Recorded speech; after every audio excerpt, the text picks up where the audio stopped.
Okay, so I have a, somewhat different background and perspective than Val does, but I think it's rooted in the same love of Mother Earth. I'm, a pretty committed conservation ecologist. Watching the dismantling of life on Earth is really, really painful, and I try to bring to bear, all the knowledge, the good sides of science, and having a relationship with the planet and the creatures. So what I'm going to talk about are what are the natural resources on Juristac and Sargent Ranch. And it's a really, really important piece of land for the entire Bay Area. So one of the really interesting aspects geologically here is this tar spring. How many people here know that there are actual oil wells in Santa Clara County? Yeah. Well, there's this hillside where there's just like tar pouring out of it very slowly because it doesn't move very fast. But, in this picture here, you can see there's actually some fresh tar coming down. Really unique aspect of the site. There's about 65 acres of serpentine grassland up there. So serpentines are state rock, provides habitat for a lot of native plants because it's very nutrient poor soil. So the Eurasian grasses can't really dominate on it, and the rock formations are really, really fantastic. And I can imagine Val's ancestors just being as taken with these rock formations as I was when I had the pleasure of being on the site a few years ago. But it's not bay checker spot habitat, and it's well outside the quarry footprint. So it's not really an issue. Now, something that really is an issue on this site are the wildlife implications of putting in the quarry. So our top predator is the puma, or mountain lion, whatever you want to call it. I'm starting to call it puma.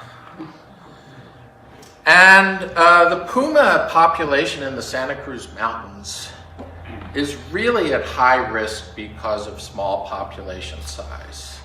So it may turn out the Santa Cruz Mountains are the best puma habitat in the world. They can support like the highest density of pumas because, really highly productive, a lot of deer, etc. It's just not big enough to have a genetically viable population. And the Santa Cruz Mountains used to be connected to all the rest of California before we put in our freeways, our farm fields, our cities and all. And it's a really severe risk of inbreeding, i.e. the pumas there, you have, mothers mating with sons, brothers mating with sisters, and I think we're all a little aware that that is not a good thing for the health of the population. So the population needs immigrants. And naturally, immigrants are the juvenile males because they get kicked out of their territories, and they need a way to get from the Diablo Range or the Gavilan Range into the Santa Cruz Mountains and establish themselves as breeding individuals to genetically reinvigorate the population. So we know from the Santa Cruz Puma Project, it's an amazing effort out of UC Santa Cruz tracking and studying the pumas in the Santa Cruz Mountains and now farther afield, that Sargent Ranch is used by the puma. Cats come wandering through, but there's just no evidence that there's immigration coming into the area. Another species that's really at risk in the Santa Cruz Mountains is our friend the badger. Badgers are like really cool animals. It's an isolated population in the Santa Cruz Mountains, just like the puma, or even maybe more so. It's at risk from small population size. There's just not enough badger habitat to support a genetically viable population. So again, we have inbreeding and needs immigration. And you know, badgers are like the most badass animals out there.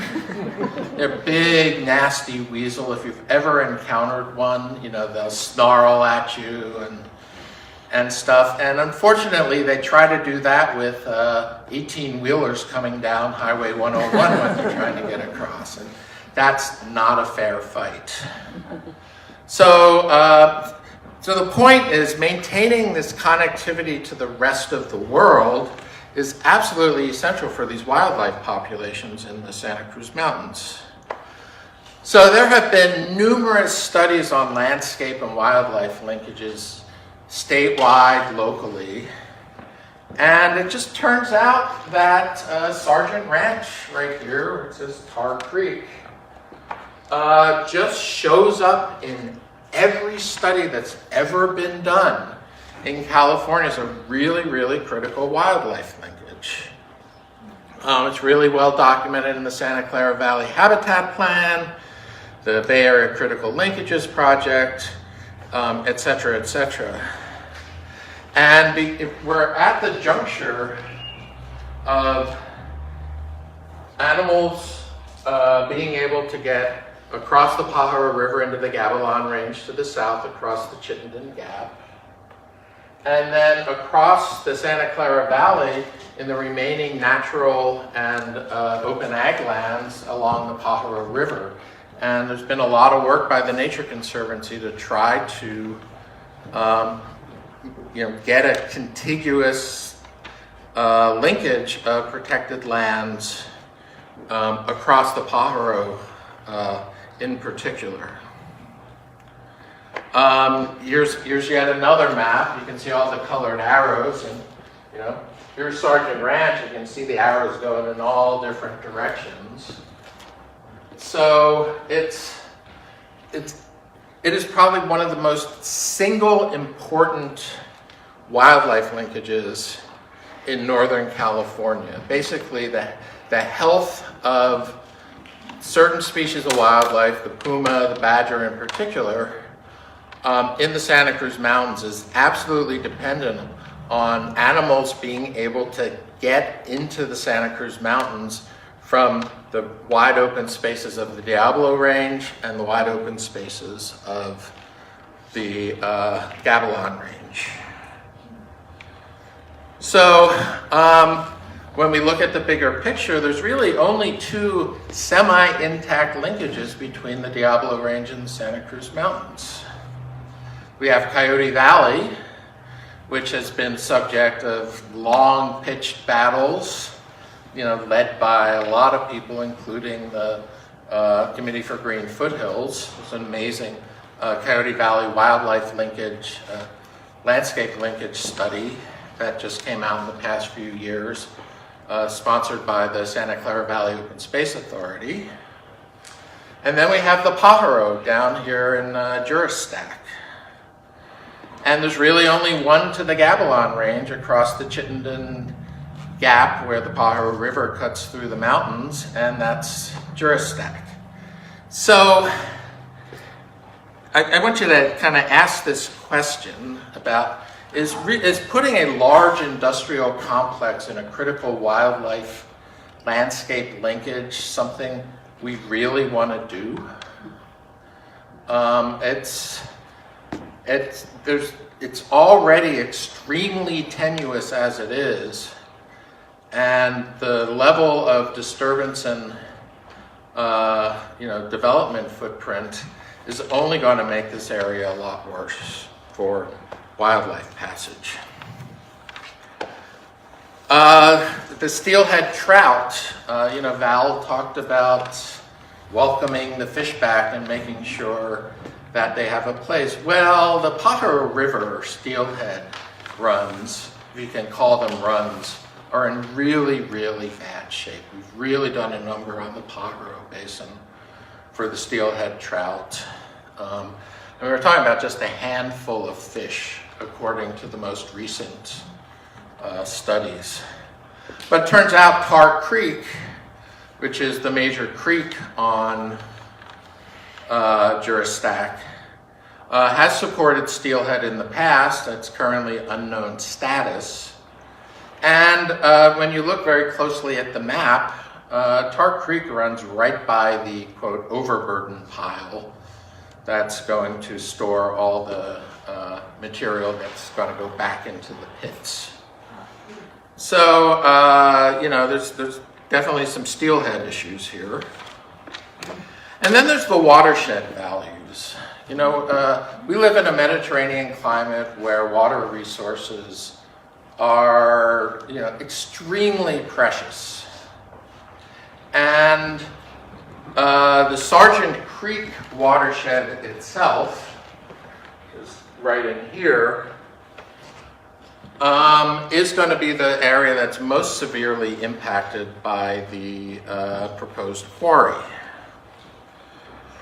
So it's about 1,269 acres, and literally the quarry is almost entirely within that watershed. It flows directly into the lower Pajaro.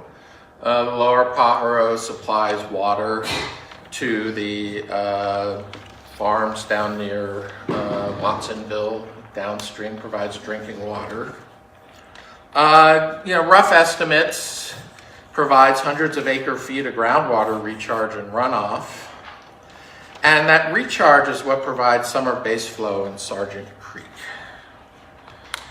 That is going to get lost with a 550-foot pit, or 100-foot pit in the Sargent Creek watershed. So I think it's pretty clear to say that this quarry would mean the end of any kind of integrity for this particular watershed.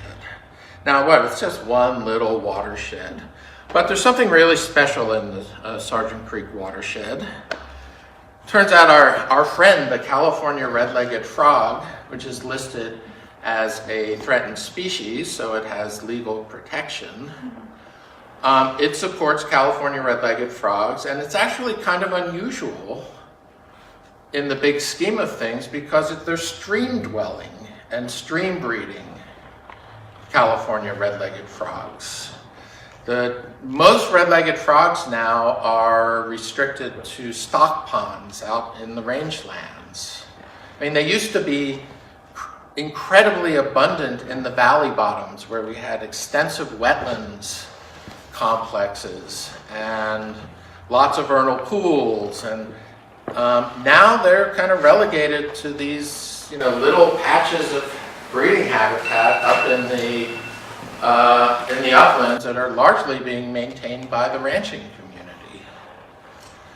So having a natural stream-dwelling population of California red-legged frogs is actually a pretty precious thing out there. So all of these issues are going to get aired with the environmental impact reports. And one thing I can assure you is that the consultants who are preparing that environmental impact report for the quarry report are going to try to paper over a lot of the irreversible impacts to things like the California red-legged frog, to the wildlife linkages. And so that, we have a chance to really weigh in for our wildlife and our resources. A good model for this is what happened when they had the Coyote Valley specific plan back in about 2005. People weighed in and the EIR sunk under the weight of over 1,000 substantive comments. Of course, the economic crash had a little something to do with that. But, the power of people to weigh in, under our environmental laws, this is our chance.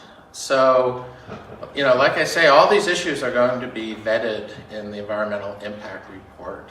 We need to make sure they're vetted in a fair way so that the final decision is based on, the best available science and, our love for nature in the Bay Area. So thank you.